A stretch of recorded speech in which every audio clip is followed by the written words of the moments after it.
And now for something completely different.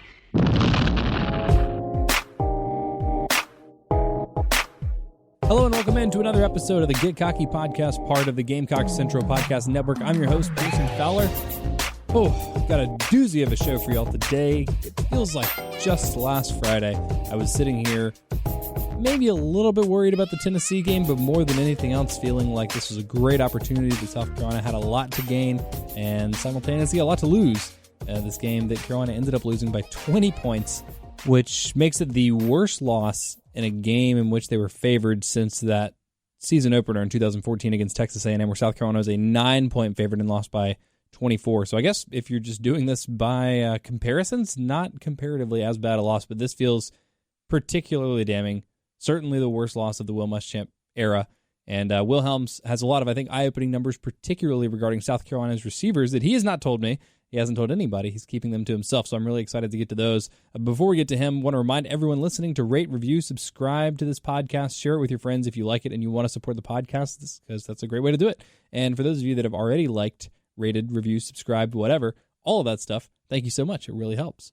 So as I mentioned, this is the worst loss now of Will Muschamp's tenure, and it comes basically just on the heels of the best win of the Will Muschamp tenure and the biggest upset in the history of the South Carolina football program.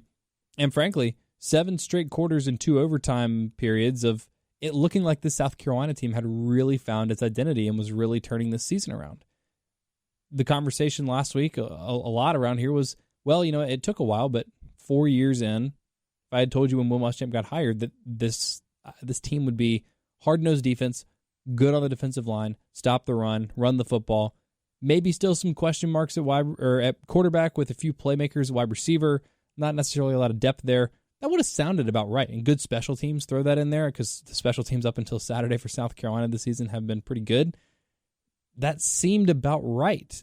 The talent, the high-end potential of the talent was on display in the Georgia game and the first 3 quarters of the Florida game. The capitulation in the fourth quarter against Florida felt like a combination of things. Maybe Carolina finally petered out, I guess, after punching above its weight for, like I said, 7 straight quarters and 2 overtime periods. Florida was just a little bit more talented. Certainly some unfortunate officiating in that game had an impact. And there were some other things at play, but by and large, it felt like Carolina was trending in the right direction. The marquee win that everybody was looking for, they got against Georgia. They proved that it wasn't a total fluke, or we thought they proved that it wasn't a total fluke against Florida, even though that ended up being a pretty lopsided margin, losing 38-27. And then all of the goodwill that Will Muschamp had garnered from the fans, and as much as he had convinced everybody that this thing was headed in the right direction, I think it's safe to say that that is now all completely out the window. A 20-point loss in Knoxville to a Tennessee team that had just been bad offensively, every way you can measure it. They were the second worst team in the conference, one of the worst teams in the country at running the football. The passing game wasn't much better. They have really good wide receivers, and that was really on display on Saturday with Callaway and Jennings just having spectacular games. 10 catches, 276 yards, and 3 touchdowns between them. Jennings averaged 25 yards a catch. Marquez Callaway averaged 35 yards a catch. But the problem for Tennessee was they didn't know who was going to get those guys the football. It seemed like they had found an answer they were comfortable with in Brian Maurer, but he got knocked out of the last 2 games with concussion, did not play against South Carolina, and so it was between Jarrett Garantano, a guy that Tennessee fans were calling into a radio show in Knoxville last week and invoking the crucifixion as a means of explaining how desperately they did not want him under center, or J.T. Shrout, a guy that's thrown 10 passes in his entire career, and by the way, had only completed 3 of them. Those 2 guys go a combined 18 of 30 for, now I'm just doing math on the fly here, 351 yards and 3 touchdowns, and made Carolina's secondary look like it wasn't even there for large parts of the game. The defensive breakdowns were, I don't want to say mind-boggling, because the safety play for South Carolina has been bad all season. And the secondary has been okay, not great. There have been some bright spots. Certainly Israel Mukwamu's 3-interception game will live on in Gamecock fan history, lore. People will talk about that game forever. J.C. Horn hasn't had a great season, but, I mean, he was really the only guy that didn't get exposed in that Tennessee game. Jamie Robinson's been a real bright spot as a freshman. Like I said, the safety play has been bad, but it was really everybody that was just getting torched back there. Carolina giving up big play after big play in a way that, they did against Alabama, and that made sense because it was Alabama, and they have one of the best quarterbacks in the country and an unbelievable core of wide receivers. And, late in the Florida game, that was exposed a little bit too. But Kyle Trask, Tua, both significantly better than Garantano and Trout. And I thought the playmakers were as well. But Juwan Jennings, Marquez Callaway had spectacular games. They caught everything thrown their way. They broke tackles. They got yards after the catch. And I think more than anything, Carolina's inability to get after the quarterback was kind of what led to the secondary getting exposed. The formula for the Georgia game for South Carolina, obviously keep it close, be good defensively. Jake Fromm played a terrible game, maybe the worst game of his entire career. He missed some passes, maybe even uncharacteristically so. But Carolina got 17 pressures in that game. They got 3 quarterback hurries, according to the box score, according to ESPN's box score. Maybe Will Helms can update those stats for us. But, even the eye test, there were times, I guess, early in the game when Carolina got pressure, but by and large, especially later in the game, Tennessee was playing a little bit more max protection. They had forever to throw the ball. And then it was just up to Jennings and Callaway to beat their guy, and boy, did they. Israel Mukwamu got mossed a couple times. It was embarrassing. Again, not only guys missing tackles, but guys not contesting balls, or when they were contesting balls, just getting mossed. It was crazy. It was very unexpected. And even still, even with all of those things that were glaring and embarrassing and hard to watch, and I think made Saturday just a very unique kind of demoralizing, the Carolina defense still only gave up 27 points. What really stands out in this game, what really separated these two teams, were the 2 special teams touchdowns, which just felt like blips. But in both cases, just absolutely turned the game on its head. There was the punt return in the punt return touchdown in the first half, and then obviously the block punt that led to a touchdown in the second half. And that was kind of the difference in this game. Carolina's offense was bad too, but like the defense, it felt bad watching it.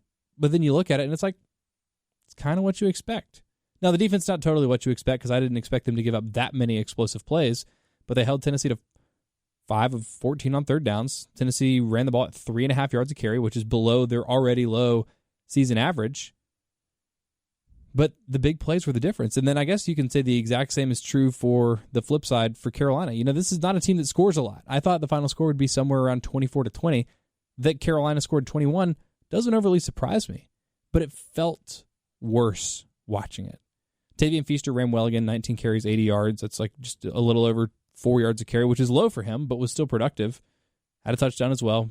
Denson wasn't able to do anything. I think this game, more than that Florida game, Carolina really felt the absence of Rico Dowdle. I guess Rico did play one play in that Florida game, but you know what I mean. And Helinski, as much as people are killing Helinski, I don't think that's the answer either. He was 28 of 51, 319 yards, 1 touchdown, no picks, 6.3 yards per attempt, which is higher than his season average. QBR is pretty low at 38.4. I'll be very curious, like I've said a couple times now, I'm fascinated by these things, what the advanced metrics say about Ryan Helinski's performance, because I don't think it was all that bad. He missed some passes, but everybody misses passes. I thought the bigger issue was lack of protection, which isn't necessarily all on the offensive line. The first sack that Carolina gave up was Kyle Markway just getting beaten like a drum one-on-one. And a lot of drops. By my unofficial count, Josh Vann had 2 drops, Nick Muse had 2 drops, Shi Smith had a drop, Brian Edwards had a drop. I know at least one of those incompletions was a throwaway. If all those go the other way, or if even most of those go the other way, the drops, that's 6 drops right there. You give him 5 of those, and he's 33 of 51.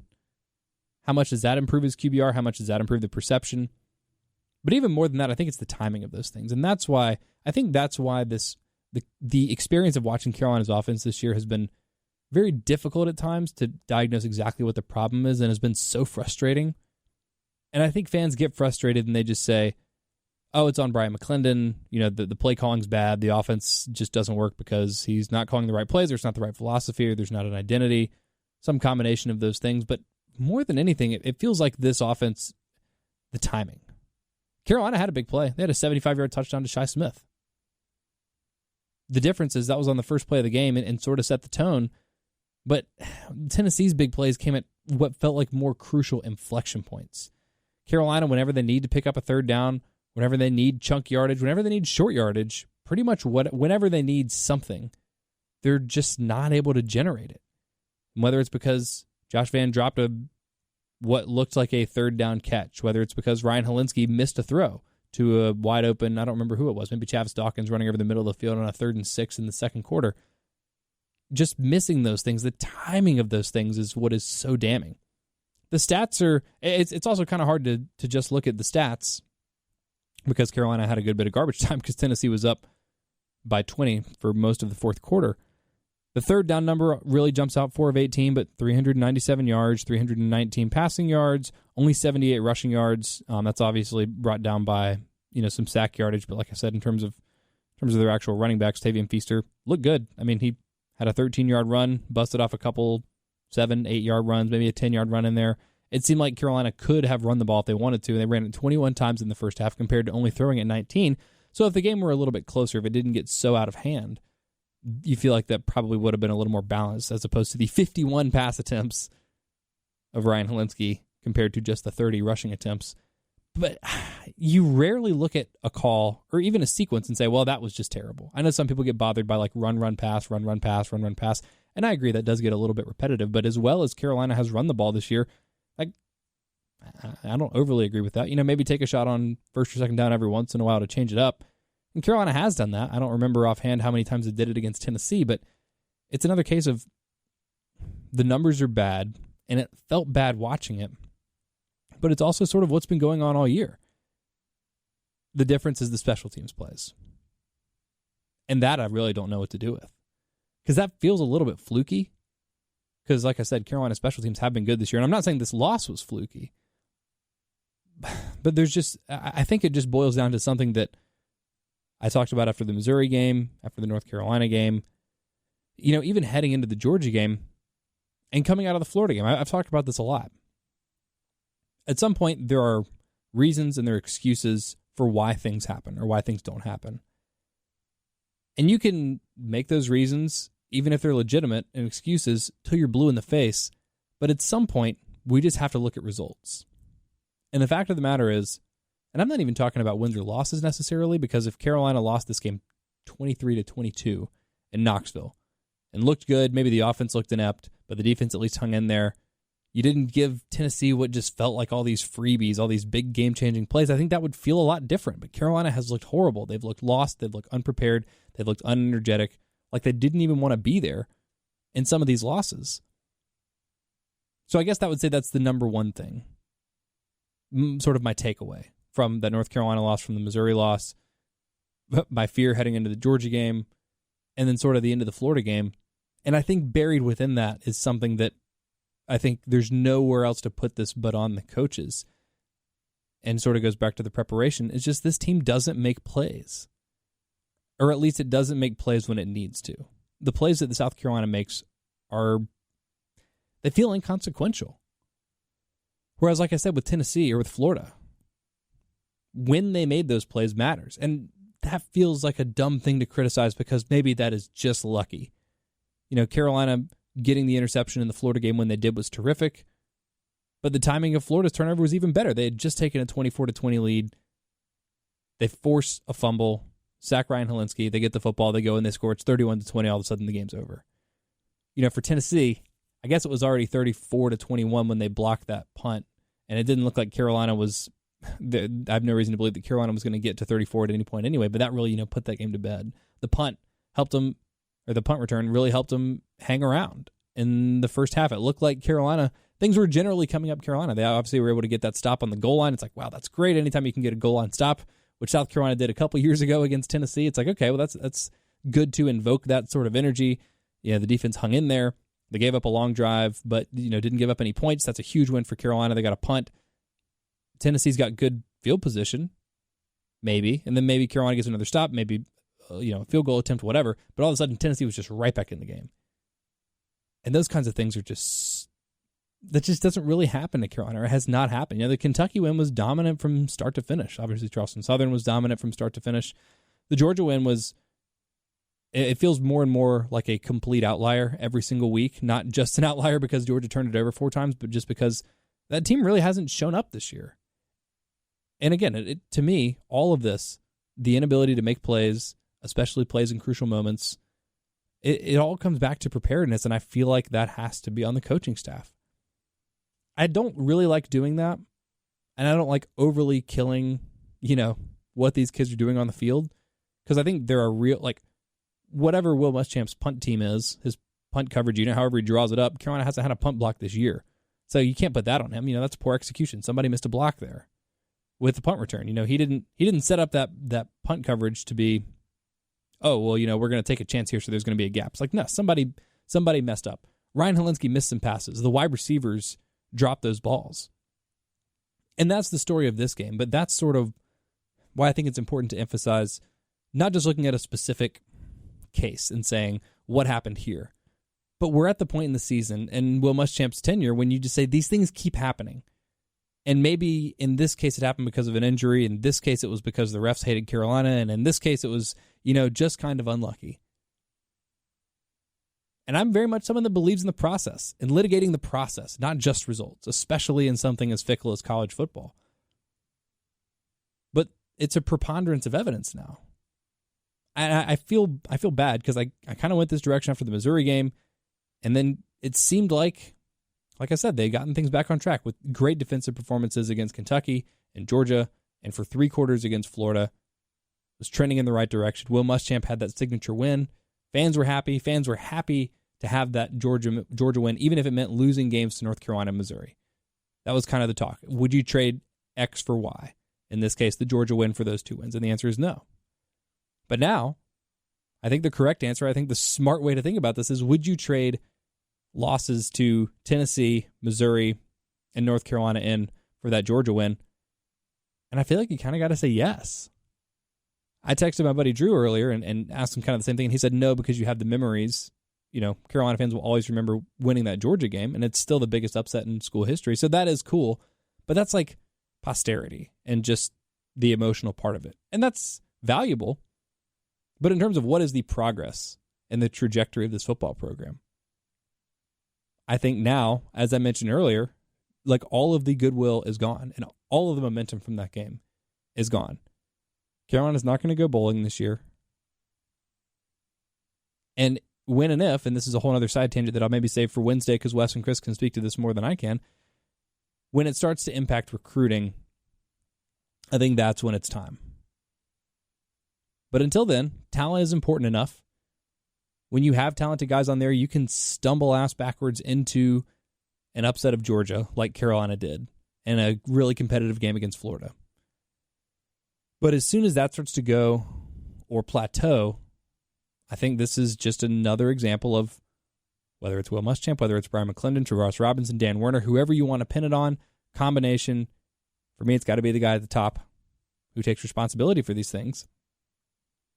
At Carolina and at Florida, it's not getting it done when they need to, in games where they have to get it done.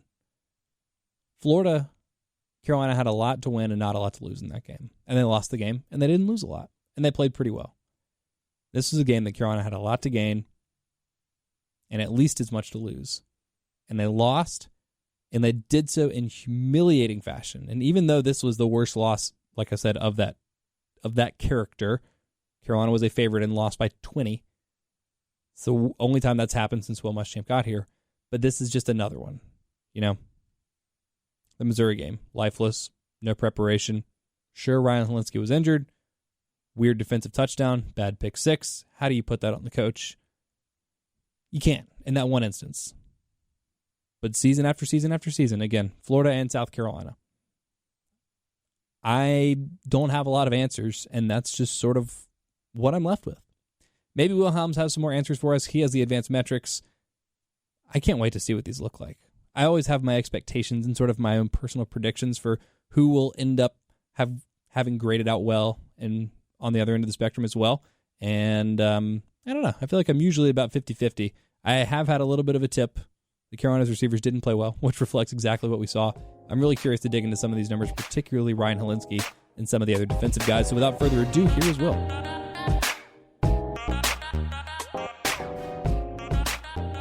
All right, on the line with me now, as he is every Monday, Will Helms of Prep RA, of Gamecock Central, of Twitter fame. Will Helms, who was at the South Carolina-Tennessee game. Oof. Was that your first trip to Neyland? No, I've actually been there 3 times. Okay. I was there for the Darrell Adams fumble and for the super weird Chris Lamont's maybe tipped it, maybe didn't on Tennessee's 8th play in the last 5 seconds of the game. Always a weird one up there. Yeah, so you've had some mixed results. Obviously not a good one on Saturday. Look, this is, by some metrics, the worst loss of Will Muschamp's tenure here at South Carolina. It's the first time they've lost by this much as a favorite. You have to go back to, well, other than the Virginia game, which, I guess you can count that. I don't know. But other than that, you have to go back to that 2014 season opener against Texas A&M to find a game in which South Carolina was favored and lost by this much. And it felt bad watching it. The secondary breakdowns were embarrassing and felt very significant. And the offensive shortcomings, that's kind of what we've seen all year. But the defense still only allowed 27 points. Carolina's offense scored 21 points, all of them in the first half. Do the numbers tell you that this game should have been closer than it actually was? So I've been looking, and Bill Connolly doesn't have his projected win percentage up, or post-game win percentage for the South Carolina game. Unfortunately, I was looking for it. I hope, maybe I could find it, but have not seen that yet. But it did feel, I guess, slightly closer than it did. Actually, I found it right now, so that's exciting, so we'll wait for that. But, no, the main thing was, South Carolina's defense played, I dare say, well most of the time. I think I talked about this in the article I wrote after the game, but they gave up 485 yards, which is not good, but over 300 of them came on 9 plays. So in the other 51 plays, they gave up less than 3 yards a play, which would be terrible for an offense if Tennessee didn't have the 9 huge plays that they hit. And it's really interesting because you have to go all the way back, combining every game before this, all the way back to Missouri before you found 9 plays of 20-plus yards against this defense, and then they just collapsed against Tennessee. It was extraordinary. It was inexplicable. We were having, I guess, a similar conversation last week where you say, okay, well, was Florida really 11 points better than South Carolina last Saturday? Not in general, but last Saturday. And the conclusion was kind of no, and you had the S&P numbers that said that basically Florida had an historic outlier kind of performance that propelled them to those 38 points. Obviously, a huge story with this Tennessee game that I feel like hasn't been mentioned enough, at least, on Twitter and, places like that where always the most intelligent conversations are happening, is that Tennessee scored 14 points on special teams, the punt return in the first half and the block punt that they were able to return for a touchdown. But the second one, as much as it really put the nail in the coffin, they were already up 34-21. I think anyone that's watched Carolina this year knows that they weren't going to get to 34 anyway, even if Tennessee didn't do that. So it was kind of insult to injury, but even before that, it just the game by that point felt out of reach in a really disappointing and confusing way. So let's just start with the explosive plays, because that was, other than the special teams, that was the big story of the game. What did you see, and what do the numbers say happened? So one of the things that we can look at is actually in Bill Connolly's 5 factors, he tests success rate and explosiveness, and Tennessee's offense was horrible in success rate. Success rate is basically just saying, I think we've talked about this one before, are you picking up the amount of yardage you should pick up on each play? So first down, are you picking up 5 yards on first down? Are you getting your third downs, regardless of how far they are? Are you picking up most of your yardage on your second downs? And Tennessee was terrible at that. They were 36% for the entire game, 33% on passing downs. The national average is 41%, so they were 5% worse than national average at that. But then you look at their explosiveness, and their explosiveness throughout the game was just almost double what national average would be. And so it really was South Carolina would stop them 2-3 plays in a row and then just give up a huge play that would completely shift momentum and allow Tennessee to move down the field without actually having to consistently move the ball against South Carolina's defense. And that's just something that, if there's anything Will Muschamp's defenses at South Carolina have been good at throughout the past 4 years, has been limiting the explosive plays. South Carolina was 3rd in the country last year at limiting explosive plays. They've been really good this year other than the Alabama game. And then they just have this extreme outlier where they just can't cover Juwan Jennings and Marquez Callaway. And it's really odd to me that happened. But, I mean, the numbers back that up. As expected, the PFF numbers, the defense played well. Defensive line actually, despite not getting a lot of pressure, a lot of defensive linemen scored in the really good to great range. You have some mixed results from the linebackers, and then you just have some really, really poor grades from both of the safeties and a couple linebackers in coverage. And that really was the story of the game. Is on offense, you can have a poor grade here and there. You can have a couple guys, that don't perform well as long as you've got a couple guys that are performing well. But on defense, you can have 10 starters play really well, and if that 11th guy isn't playing well, you can see the results and how that can negatively impact your team. And so out of 300-something passing yards, I can't remember exactly how many Tennessee had, most of those ended up being against 2 or 3 players. So I have a lot of different places I want to go with this, and I guess I will start closest to the line of scrimmage and work outwards. I'm surprised to hear you say that South Carolina's defensive line graded out well. I guess it makes sense that they would have a good, run defense grade because Tennessee only averaged 3.5 yards a carry. But one of the things that I thought was a big component to South Carolina getting burned on so many of these deep balls is it felt like the secondary was in coverage for a long time, and Carolina's inability to, I guess, consistently get a pass rush to either Garantano or Shrout, especially in the second half, was a big factor for me. I think they were only credited with 3 quarterback hurries in the ESPN box score. Is that the same number that you see in Pro Football Focus? So PFF usually gives a couple more hurries just because ESPN would say a hurry is almost pushing the quarterback out of the pocket. So the quarterback has to actually move, whereas PFF would say use the more traditional and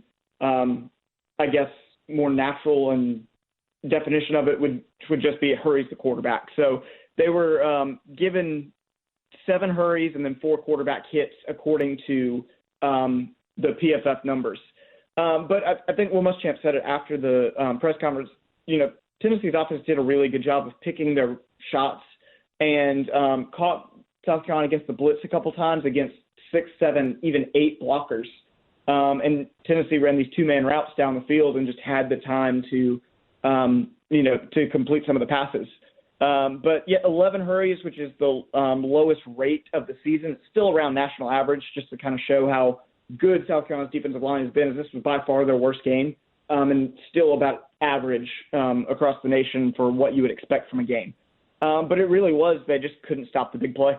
Yeah, and that seems about right, just in terms of, because it was, I think, 17 pressures against Georgia. You say 10 fewer. That was kind of the difference in that Georgia game, because I woke up Sunday morning thinking, how did that Carolina team upset Georgia? And the answer is, it wasn't that Carolina team. It was the Carolina team that got after the quarterback a lot better, affected the quarterback, forced Jake Fromm into making some mistakes, whereas you had 2 guys in Garantano and Shrout that are, Garantano's not good, and Shrout is unknown, and they finished with basically an 88 and an 80 QBR, respectively, which was crazy. But what you pointed out, I had someone mention this to me, and something that I noticed as well watching the game is the amount of times, especially in the second half, that Tennessee was just running max protect and saying, hey, Marquez Callaway and Juwan Jennings are better than everyone that you can throw at them. They're going to make plays. I want to go to them next because obviously those 2 guys had spectacular games in terms of the box score. Jennings, 7 catches, 174 yards, 2 touchdowns. Callaway, 3 catches, 102 yards, and a touchdown, including that 55-yard touchdown over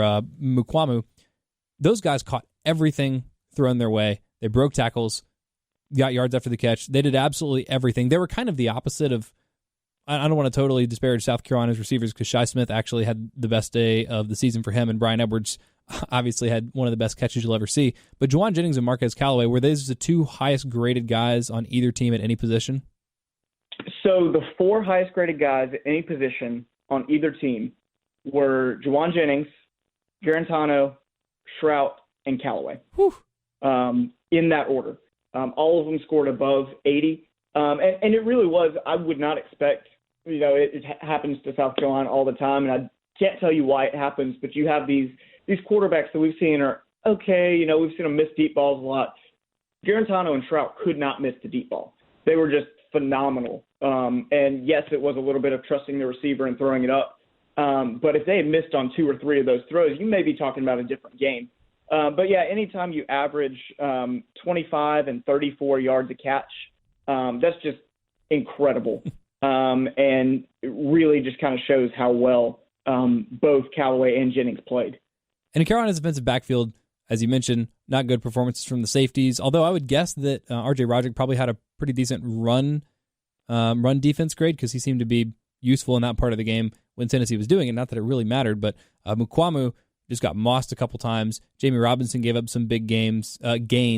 I didn't notice J.C. Horn having a particularly bad game. I don't remember anyone completing a long pass on him. I may be confused. The other thing, in watching that game, it seemed like Carolina was in a lot of zone, and watching it back last night and this morning, it seemed like, it didn't really matter what they were doing. They ran some cover 3, they were in some zone, and guys were just beating them in both cases. The Callaway touchdown that I mentioned earlier, Carolina was not only in man, or looked to be in man, Mukuamu was like way off the ball and still managed to get beat deep. It's like, that's why you play off coverage, to not get beat deep. So it didn't matter if they were in man, it didn't matter if they were in zone, they just got beat. Yeah, and it looked like on that one that Mukuamu was expecting safety help. He let him have an inside release pretty easily, didn't give up a lot. And then you look, and I don't know if it was eBay or Roderick was, 10 yards in front of the ball when it was thrown over their head. And that happens. It's usually a coverage breakdown, which you can't have at this time of the year. But it's interesting in looking at the numbers against Mukuamu. He was targeted 10 times and only gave up 4 receptions, but he averaged 33.5 yards a reception against him, which is just, obviously not good and not what we've seen from him this year. But still only gave up 4 catches, just all of them were deep balls. You have Ernest Jones gave up 1 catch for 48 yards. You have R.J. Roderick gave 2 deep passes up. J.T. eBay gave up 4 catches. They only credited him with 4 catches, but 2 of them were long. One of them was a 26-yarder, and one of them was the 19-yard touchdown. That really was a very good throw. I can't remember if it was it may have been Garantano, because I think it was when he got hurt. Mm-hmm. But you're right with J.C. Horn. He gave up 1 catch for 6 yards, targeted twice, but they didn't really need to target him because, as we've seen, Mukuamu didn't have his best game. Roderick didn't have his best game. EA didn't have his best game. And when you've got 2 safeties in a corner that are really struggling to cover 2 guys, it doesn't matter what you're doing, whether you're playing zone, whether you're playing press man. I saw they played a lot of zero coverage at the beginning, and Shrout was able to hit a couple of deep balls on them and make them back off a little bit. They really did try everything and just could not stop those 2 guys. And they got some mismatches as well. Basically anytime you get one of those safeties in coverage with one of these 2 guys. So look, we all knew and acknowledged that Juwan Jennings and Marquez Callaway were top-tier playmakers, as good as any that Carolina has seen this year. The only difference was, I said, their offense is going to look more like Georgia's and Kentucky's. They're not going to get the ball to those guys as much as Alabama will throw it to Judy and Waddle and Ruggs and Devontae Smith, and not as much as Florida's going to get the ball in the hands of their playmakers. And I thought that all started with the quarterback play. Kyle Trask and Tua all season long had just been so much better than Jarrett Garantano and the 10 passing attempts that JT Shrout had, and that was the difference. Those guys, again, I think it's a combination of things, but they were spectacular. They did everything that they would have been asked to do, and even more. They only attempted 30 passes, so Tennessee still had a similar run-pass balance that they've had all year. They ran the ball 8 more times than they passed it, but it was just, like I said, 87 QBR and 80 QBR and averaged 12 and 11 yards per attempt, respectively. And the flip side of that, Ryan Helinski, who actually had a bigger day than, I guess, those guys, 28 of 51, 319 yards, 6.3 yards per attempt, which is a little bit up from his season average, I think. 1 touchdown, no interceptions. People have been crushing Helinski in the aftermath, and he certainly missed some passes, but it didn't feel like he had a terrible game. He's actually the highest graded player on the offense. Okay, good. He graded out at that's not saying a lot. In the passing game, he never grades out well in the run. He's never going to. In the passing game, graded out with a 71, which is his 3rd best game of the season. He did miss some passes, but the one thing I do like about PFF, had he missed or hit every pass that he missed, it wouldn't have made a difference. Because a lot of the passes he missed was well out of hand when they were just trying to throw it every single play. And that's what I've seen a lot of criticism thrown his way. And to me, the drops were more costly in this game. You had 5 drops. I think 4 of them came on either 2nd or 3rd down that would have resulted in a first down. I honestly thought the play of the game was Helinski on the short 3rd and 2. It was after he had just passed it to Josh Van. I think Van kind of went out a little bit early instead of trying to fight for yardage for the first down. You get 3rd and 2, and he hits Van, really good throw on the run, and Van just straight up drops it. And that came right before the 4th down that he checked out of and ended up having that pass batted down. But overall, I thought Helinski played well, and then the grades came out, and the grades kind of say that he didn't play poorly. He didn't grade out in the 80s or the 90s and have one of these amazing games like Garantano did, but it was a very solid outing from Helinski. Yeah, when I was watching the game again, I counted 6 drops. I guess one of them ended up being a pass deflected, I guess, by the defense. I saw what I thought was 2 from Muse, 2 from Van, 1 from Shai, and 1 from Brian. I think it was the one to Muse that was probably more of a pass broken up than a drop, but he just really wasn't getting – actually, I don't know. I hate to say he wasn't getting any help because Brian Edwards, 8 catches, 83 yards, including one of the best catches you'll ever see a football player make at any level. And Shai Smith had a good game, 11 catches, 156 yards, and a touchdown. 75 of those came on one play, so still 10 catches, 75 yards, a solid outing for him. But the story all year, what happens after that? So you teased this on Twitter earlier, and I think that where you're going with this is also a season-long number in addition to performances from those other receivers on Saturday. But tell me about the rest of Carolina's receiving core. So I broke it down based on Shai Smith and Brian Edwards, and this is not including week 1, so this is only with Helinski. I didn't break it down. It was a little bit hard to break it down between Joyner and Helinski, but since Helinski took over in week 2, Shai Smith and Brian Edwards, when targeting them, South Carolina's quarterbacks are completing 66% of their passes for 7.9 yards per attempt. That would be 4th in the SEC.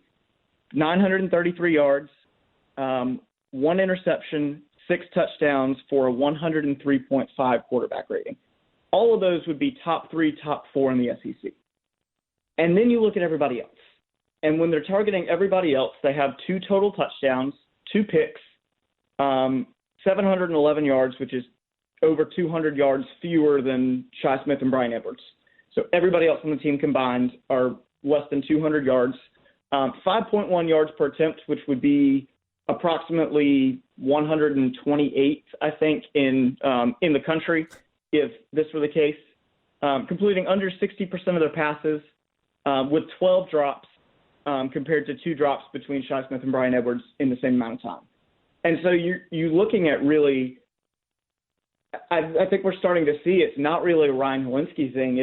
There's nobody else on this team that can be trusted beyond Shai Smith and Brian Edwards as it is right now. Wow. That's eye-opening and reflects, I think, what we've been watching this year, but even still, like the scale of that is extraordinary. That's bad. But let me throw it back to you this way.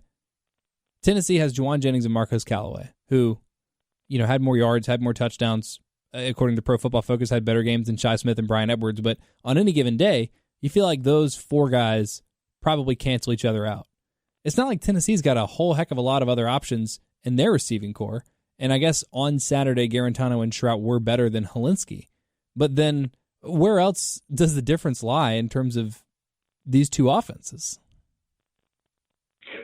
Well, I mean, I think you can kind of see that there's not a big difference, and it just kind of depends on what kind of day is happening. And I will say one thing that I didn't notice during the game, it was kind of quiet, didn't really get announced on the broadcast, didn't really get announced in the press box where I was sitting, but South Carolina's offense stopped moving when Sedarius Hutcherson went down.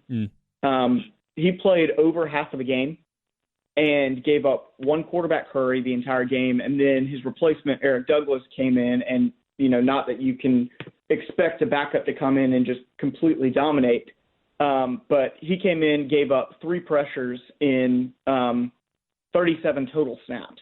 And yes, it was towards the end of the game. It was when they were just basically throwing the ball the whole time. But you have 7 pressures that came from guys that ideally you wouldn't be starting and are playing because of injury. You have South Carolina gave up 14 pressures, and 7 of them came from your 2 tackles that didn't start the season and would ideally be your backups if Hutcherson and Wanham would be healthy.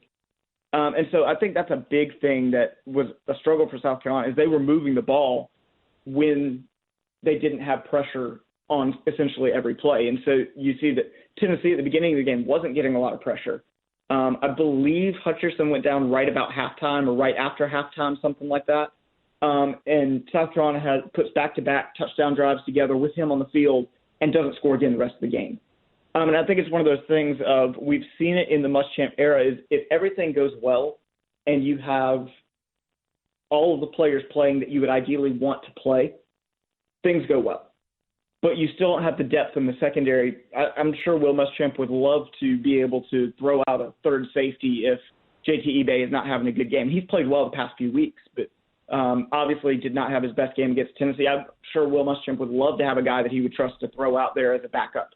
But he just doesn't have the depth there. And so if you get an injury, you're basically starting over and saying, okay, that's a weak point of our offense. That's a weak point of our defense. And that's kind of been a theme as they really try to build depth and, try to build some talent on this team is you've got a lot of frontline talent, but you have a guy like Rico Dowdle goes down. I counted 2 or 3 just by the eye test, short yardage situations that Rico Dowdle, I have no doubt would have gotten a first down. But you hand off to Mon Denson, and Mon Denson just doesn't have the talent level that Rico Dowdle has, runs into the back of his lineman, misses a hole, or Tavian Feaster on that toss sweep right next to the goal line that was overturned. He made a bad cut. He should have kept going outside. That's something I think Rico Dowdle would have been able to pretty easily walk in for 6 points.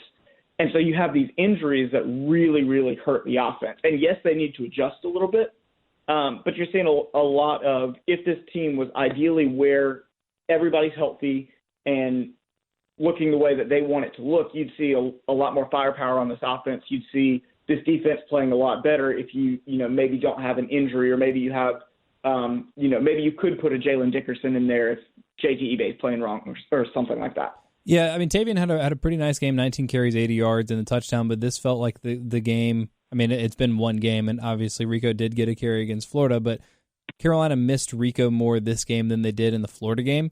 And not a knock against Tavian, probably as much as Mon, because there just weren't really many options beyond that. Obviously, Kevin Harris being out at this point in the season, maybe back for the App State game, maybe had a factor. Maybe he would have been someone that saw more carries as the season progressed and was able to get more second and kind of third carries for Carolina. They didn't run the ball well. They only averaged 2.6 yards a carry. Mon averaged 1.7. Obviously, there's some sack yards in there for Ryan Helinski, who had 4 carries total for minus 14 yards. I guess 3 of those were sacks. One of them was, otherwise characterized as a carry. But I guess that's the one thing that probably frustrates Carolina fans is, it's college football. And 8 games into the season, you can't expect everyone to be healthy, and you can't expect everything to be going well. Tennessee also, I know Wanye Morris left the game. They're starting right tackle. They were missing their starting left tackle for part of the game. I can't remember if he came back in. They're missing their starting quarterback as well, which I guess Carolina kind of is, although I don't think anyone really thinks that Jake Bentley is a better option than Ryan Helinski at this point. But Tennessee, had some of that adversity as well, but their game, they were able to come in with a game plan. They were able to execute it, and then they were able to adjust and really put their foot on the gas, as you mentioned earlier, especially in the second half, going with some more max protect and just deciding, hey, we're just going to air it out to Juwan and Marquez a little bit more. Whereas Carolina, for whatever reason, they are not able to either strike the right balance or make those correct adjustments based on personnel decisions. And maybe you just say Tennessee's backup tackles are better than Carolina's backup tackles, but I think that is probably where a lot of the frustration in the fan base is coming from right now. Yeah, absolutely. And it's one of those things of you're kind of stuck between a rock and a hard place in the sense of you are trying to build depth, and this team does have more depth than it did last year. But at the same time, you figure at this point you would have, you have some backups that can jump in and play. And you do have guys, and you see it, guys like Jamie Robinson are playing really well. You have, some freshmen here and there that are jumping in and playing, but you still don't have the depth that you would like to have. And so if one of your main guys, you think about the defense, Javon Kinlaw had his worst grade of the season. For whatever reason, just did not have a great game. And it completely threw the entire complexion of the defense off because there's not enough talent around him to make up for it if your superstar doesn't have a superstar game. And you look at the Alabamas, you look at the Clemsons, you look at the Georgias, Trevor Lawrence doesn't have to have a great game for Clemson to be able to win by 35 points. If Trevor Lawrence doesn't have a good game, then you've got ETN that's going to have a good game, or you've got some wide receivers that are going to have a good game. You saw it with, granted, Arkansas is a much worse team than Tennessee, and, Alabama obviously is a better team South Carolina, but Tua goes down and Mac Jones comes in, has a terrific game against Arkansas. And you have the talent around him to be able to not put too much pressure on him. But South Carolina's just kind of stuck here with, well, you want more talent, but to win, you have to get new recruits. You have to win. And to win, you need more talent. So you really have to, scheme and win some games that maybe you shouldn't. And then, of course, not lose the games that you should win. And don't lose them like this either. I think that's been as problematic as anything. At the end of the day, it is a game of wins and losses. But for Carolina, and specifically for the fans and maybe for the people inside the football facility, I don't know because I haven't talked to them about this, but losing that North Carolina game, you lose by 4. It's like a really tough performance, especially because you're a 12-point favorite. That could have been forgotten if Carolina had really just kind of turned things around after that. But the embarrassing performance against Missouri, and you lose by 20, and just look uninterested, unprepared, unenergetic, a whole lot of things. And then it was more of the same, especially, that second half was just horrendous for Carolina. They looked unprepared. They didn't look energetic. They didn't look like there was any investment or motivation to win that game. No pride, no anything like that. And as much as I do like to sit here and play armchair psychologist, I don't like to criticize the effort of the players. So I don't want to get too caught up in doing that. But I think probably more than anything, it goes back to preparation. And Carolina just hasn't really had that.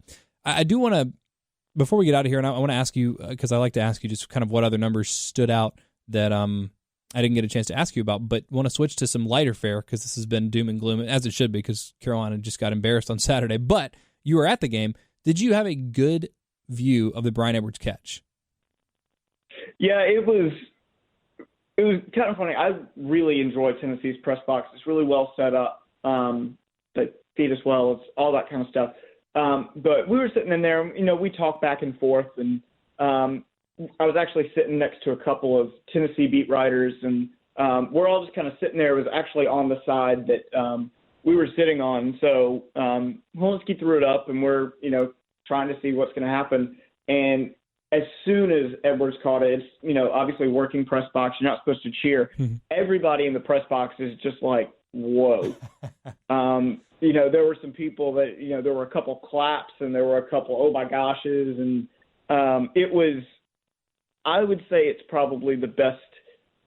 No, granted, because of the game situation, you can lose some of that. It's probably the best catch I've ever seen in person.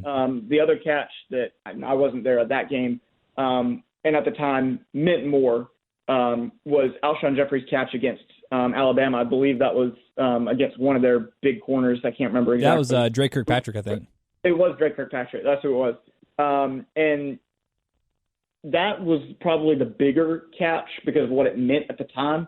But that's probably the best catch I've ever seen. Full extension to catch it, to bring it down, not even use the other hand. And then we were joking that I think it should be illegal to overturn that. If it's a half yard, you just say, you know what, that's a touchdown, because to have that go from a touchdown to, oh, we're down at the half yard line, I think is just an absolute travesty. It shouldn't happen. It was the correct call. His hand was out of bounds.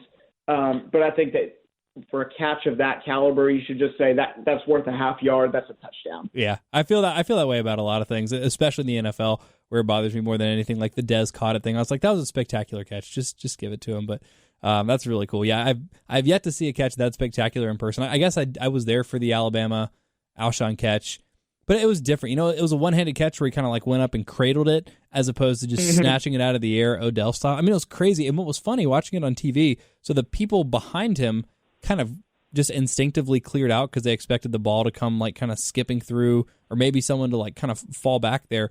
And so it kind of created the illusion that he missed the ball, that it was overthrown or, underthrown or just kind of missed him in some way. And I was like, okay, where's the football? I don't see it bouncing. Did he didn't catch that. Did he catch that? It was the full, like, didn't know what happened, then didn't believe it happened, and then it was just absolutely incredible. So that was cool. Really glad you got to see that in person. That was pretty spectacular. Before I let you go, any other numbers that stood out to you, anything that we didn't get a chance to talk about? I think the main thing is, and we'll keep talking about this as it goes on, but I think this was the game that fans really should start to look and go, maybe it's not Ryan Holinski. Maybe Ryan Holinski's actually playing well. I thought Ryan Holinski played well. I thought a lot of his misses came once the game was well in hand. and Tennessee's just rearing back, bring the blitz every single play. Some of the numbers, back that up. His completion percentage was 55%, which is not good. But then you look at his true completion percentage, which takes away batted passes, drops, and throwaways, and his completion percentage goes up almost 20%. So he goes from a 55% completion percentage to almost 75% completion percentage, just factoring out all these passes that were dropped, the passes that he smartly threw away, and then the 2 passes that were batted at the line, which South Carolina's offensive line needs to get better at cut blocking, because that happens a lot. And I think he's number 1 in the SEC maybe in batted passes, which is not usually a quarterback thing. It's usually a offensive line thing. So that's something to look for going forward. South Carolina's going to have to find a third receiver. I'm not sure who it is. I don't know if there's a third receiver on this roster, but it would not hurt to start experimenting and see if they can find somebody, because South Carolina's other guys aren't getting it done. They need it. Or maybe they just need to steal Jeremy Pruitt's game plan and go max protect and just throw it up to Brian Edwards and Shi Smith every time, because I don't know. Maybe that would have worked better than what they did on Saturday. But anyway, great stuff as always. Follow him on Twitter at WHelms21. Check out his website, prep-ra.com. If you are someone or know someone that's trying to make it to the next level, but maybe isn't necessarily a 5-star recruit that's automatically getting a full ride to Alabama, and you're interested in the academic side of it as well, you were just tutoring someone right before you hopped on this podcast. So you do a lot of cool stuff with that. We really appreciate it. Also, be sure to read him on Gamecock Central. Will, thank you again so much. We'll talk to you next Monday. As always, appreciate it. Thanks again to Will. Don't forget to follow him on Twitter at WHelms21. Seriously, a great follow there. Read him on Gamecock Central and prep-ra.com. That's his company. It's really cool. For those of y'all that are interested in any of those things we talked about, be sure to check that out. It's really awesome. Before we get out of here, just a couple quick things from Twitter over the weekend. First of all, shout out to Schrodinger's Gato for getting in by responding to one of my tweets. You get bonus points for that.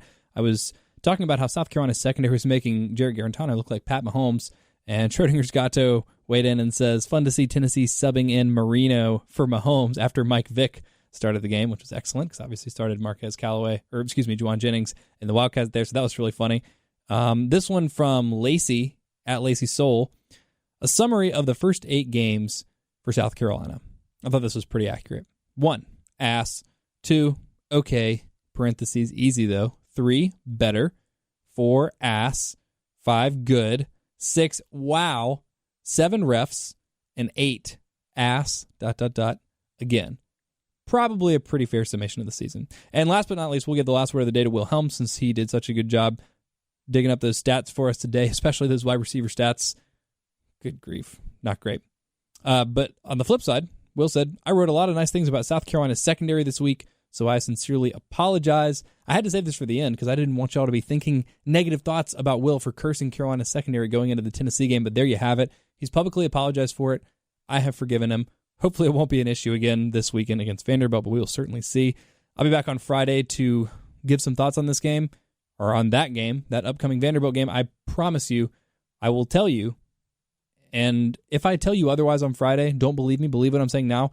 Don't touch Carolina minus 16. I don't care that they're at home. I don't care that Vanderbilt's bad. Even if they cover the spread, don't tweet at me and say, you told me not to take minus 16. I'm telling you, that is a bad idea. Don't touch that.